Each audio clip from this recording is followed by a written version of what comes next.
પાર બેસવાનો અને પોતાનો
આજે યોગને વિશ્વના ખૂણે ખૂણે પહોંચાડવાનું ભગીરથ કાર્ય આજે શ્રી નરેન્દ્રભાઈએ પાર પાડ્યું છે.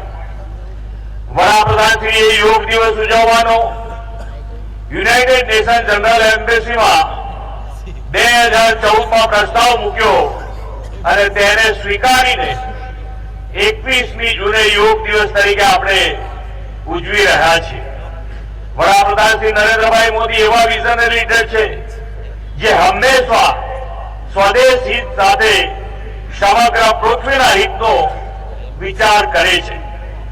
તેમના દિશા દર્શનમાં ભારતે હમણાં G20ની પ્રેસિડેન્સી પણ સમગ્ર વિશ્વ એક પરિવાર ભાવ વસુદેવ કુટુંબકમના મંત્ર સાથે સફળતાપૂર્વક પાર પાડી છે.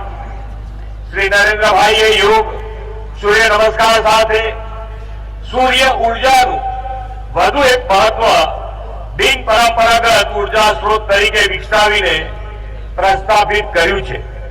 આજે આપણે જ્યાં સામૂહિક સૂર્ય નમસ્કારનું રાજ્ય કક્ષાનું આયોજન કર્યું છે તે સૂર્ય મંદિરની ધરોહર ધરાવતું મોઢેરા ગામ દેશનું પ્રથમ સોલર વિલેજ આદરણીય નરેન્દ્રભાઈએ ની પ્રેરણાથી આપણે બનાવ્યું છે.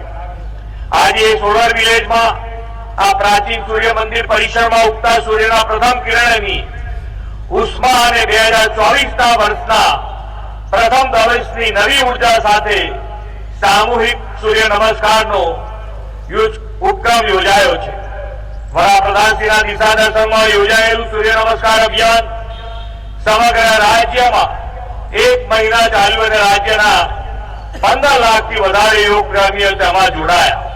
આજે આપણા ગુજરાત રાજ્યમાં આપણા યશસ્વી મુખ્યમંત્રી દ્વારા દરેક જિલ્લામાં જે સૂર્ય નમસ્કારનો કાર્યક્રમ આયોજન કરવામાં આવ્યું છે અને આપણો દેશ સશક્ત બને એ હેતુથી આ જે કાર્યક્રમનું આયોજન કર્યું છે એમાં આપ સૌ ઉપસ્થિત રહીને આ કાર્યક્રમમાં સહભાગી થવા બદલ સૌને ખૂબ ખૂબ અભિનંદન અને નવા વર્ષની પણ ખૂબ ખૂબ શુભકામના.